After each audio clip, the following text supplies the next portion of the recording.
Bienvenue dans une nouvelle saison de Balaventure. L'année passée, nous sommes partis explorer l'Écosse entre loch et château. Cela nous avait beaucoup plu.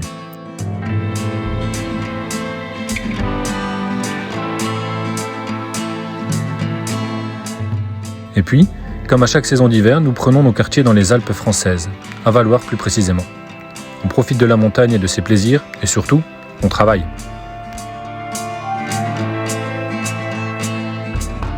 Alors cette année, c'est une nouvelle destination que nous attendions avec impatience et qui va surpasser nos attentes. On vous emmène en Scandinavie.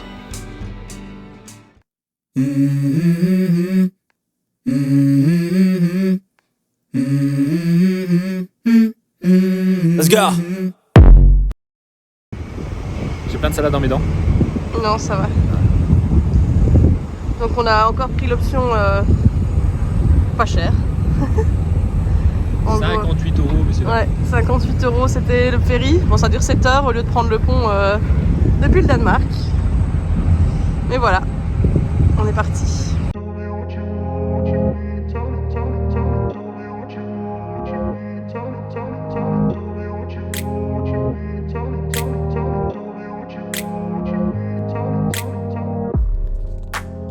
On quitte le port de Travemünde en longeant la ville balnéaire de Lübeck. Et on profite des 9 heures de traversée jusqu'en Suède pour avancer un peu dans nos vidéos. Car oui, on a toujours un peu de retard.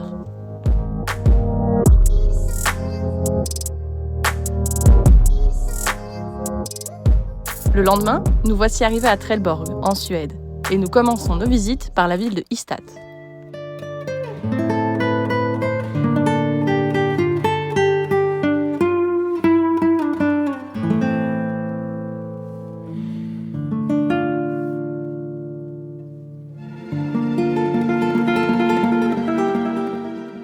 Les petites ruelles colorées, le charme des maisons bien entretenues et le calme qui y règne font de Ystad une balade très agréable.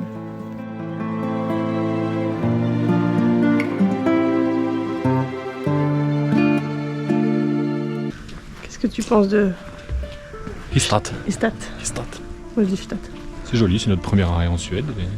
C'est pas mal. Des maisons au colombage, des maisons colorées. Il fait beau. Ouais, Ciel bleu. Ciel bleu. Que demander de plus pour notre arrivée en Suède? Pas grand chose. Non, c'est bien.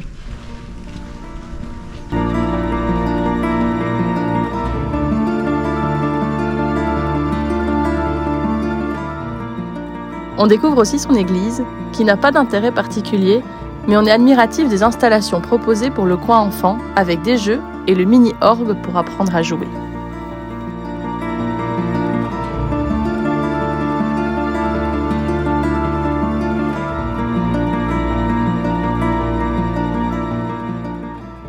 Après cette première balade, on part à la recherche de notre premier spot pour la nuit.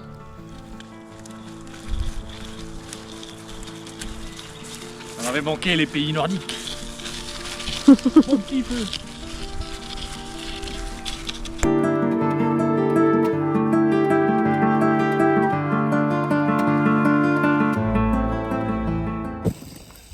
Alors ce soir, Bonjour. qu'est-ce que vous nous préparez, chef? Ce soir, ce sera des pâtes grecques avec des bons petits légumes comme le fenouil, les oignons rouges, une courgette, de la tomate fraîche et tout ça parsemé de feta.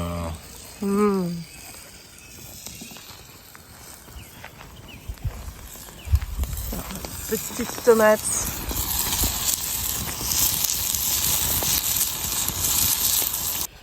Résultat? Ah bah je sais pas, j'ai pas encore goûté. Non, mais ça a l'air très bon. Ça a l'air. C'est une recette qui a déjà fait ses preuves. C'est vrai. Bon appétit. À la bouffe.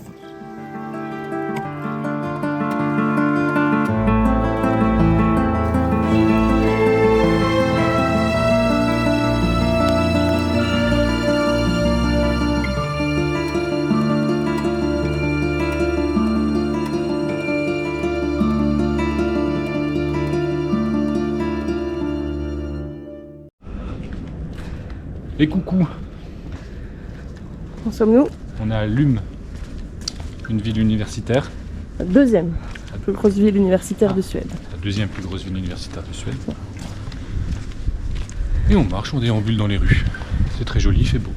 Ouais, il fait très beau. Hein. Faut montrer short. Ouais. t-shirt pour deuxième jour en Suède, on est service. On bronze.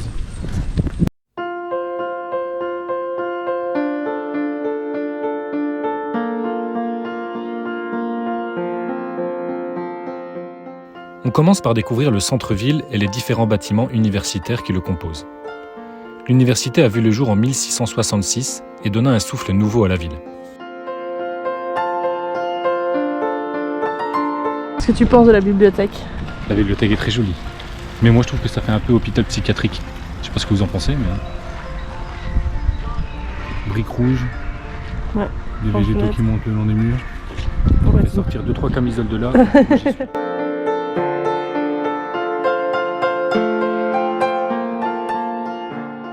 Lund est aussi connu pour sa cathédrale puisqu'il s'agit de la plus grande cathédrale romaine de Scandinavie. L'intérieur est plutôt sombre, mais attire tout de même plus de 700 000 visiteurs par an.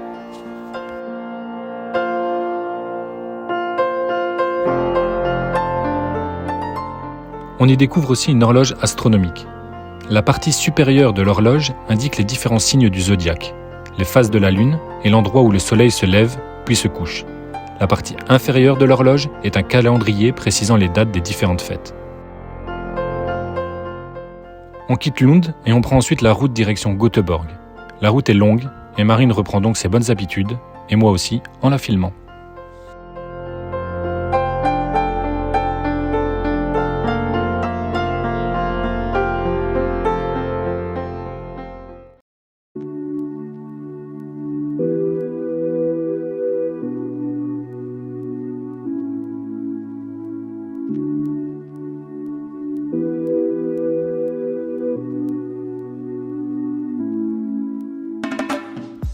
Göteborg nous accueille sous un grand soleil et nous partons directement explorer le quartier de Haga.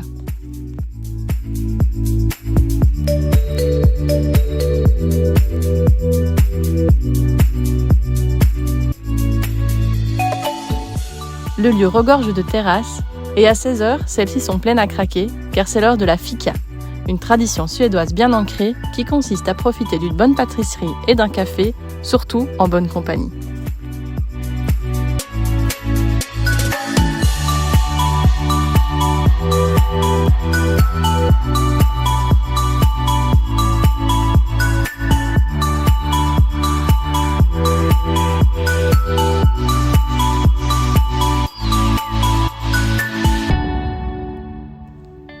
Nous prenons ensuite un peu de hauteur dans le parc de Skansen-Kronan, qui offre un beau point de vue sur la ville.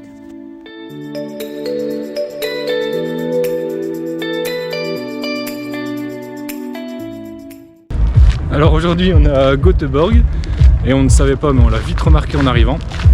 Qu'est-ce qui se passe aujourd'hui samedi à Göteborg? Alors ça s'appelle Varett, un truc comme ça, mais en gros c'est 25 km de course, en semi, en pleine ville. Donc DJ un peu partout, grosse ambiance, plein de gens qui courent. C'est plutôt sympa à vivre.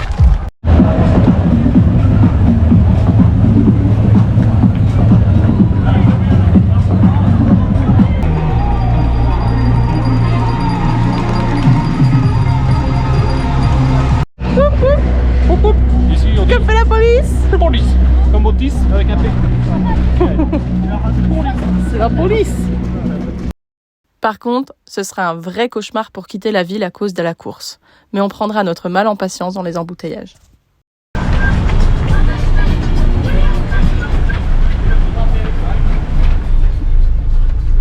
Ces gens qui courent. T'es prêt? Un petit semi? Non, je suis pas trop prêt. Je suis pas préparé, mais on pourrait le faire. Mais... Et alors, je sais pas si on voit, on les voit là-bas dans le fond, ils courent, mais ils sont, je sais pas combien, on se fait déjà un quart d'heure qu'on les voit tous passer.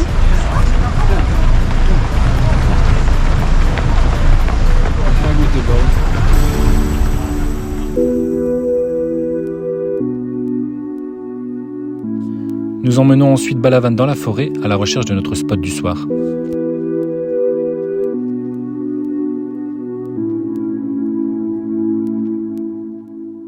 Ce soir, on a roulé 40 minutes au-dessus. On s'est un peu éloigné de la côte parce que sur la côte, les spots, souvent, c'est des parkings de jour où c'est payant. Et on est rentré dans les terres vers les lacs et on vient de trouver ce petit spot qui est vraiment très qualitatif. Ouais, Tabi. Et bonjour. C'est pas terrible, mais faire avec ce qu'on a. Hein.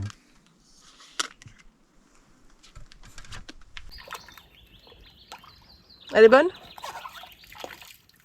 Toujours prendre soin de ses crocs. C'est une valeur sûre. Écoute, elle est un petit peu frisquée, mais elle n'est pas plus froide qu'un loch en Écosse, donc si demain matin il fait pas trop dégueulasse, ça sent le petit coup. Parce que là, j'avoue, à 8h, je suis quand même en Suède. Il est 6h, 6h30. J'ai mis mon réveil ce matin pour pouvoir faire le lever de soleil. Marine a regardé sur son téléphone, il était prévu à 4h45. J'ai mis mon premier réveil à 5h, deuxième à 5h15, troisième à 5h30. Puis j'en ai mis un peu marre, j'en ai mis à 6h30. On était au bord d'un lac, il avait fait très chaud la journée, il fait plutôt froid la nuit. J'avais imaginé un réveil, lever de soleil, brume sur le lac, etc. Un truc paradisiaque. Bon, au final, c'est juste un lever de soleil, mais c'est plutôt pas mal aussi. Tout ça pendant que Marine dort encore. À mon avis, elle a dû bien râler d'entendre mes 4 réveils. Je vous montre le spot.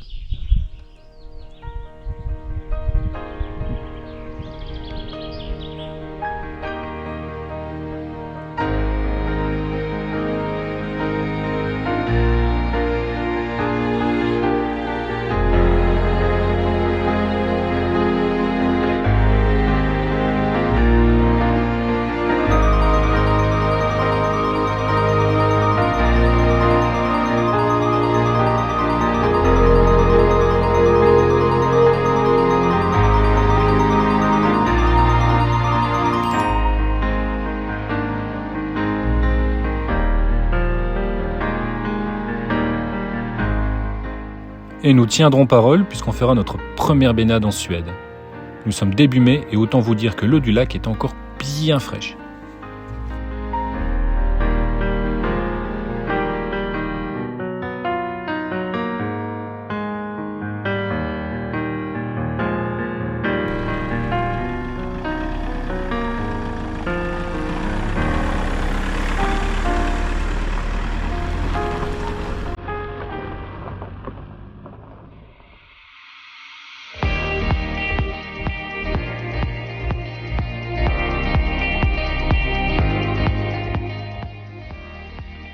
On reprend ensuite la route vers la côte où une succession de ponts offre un panorama sur les milliers d'îlots que compose la côte du Bohuslän et ses jolis villages rouges typiques.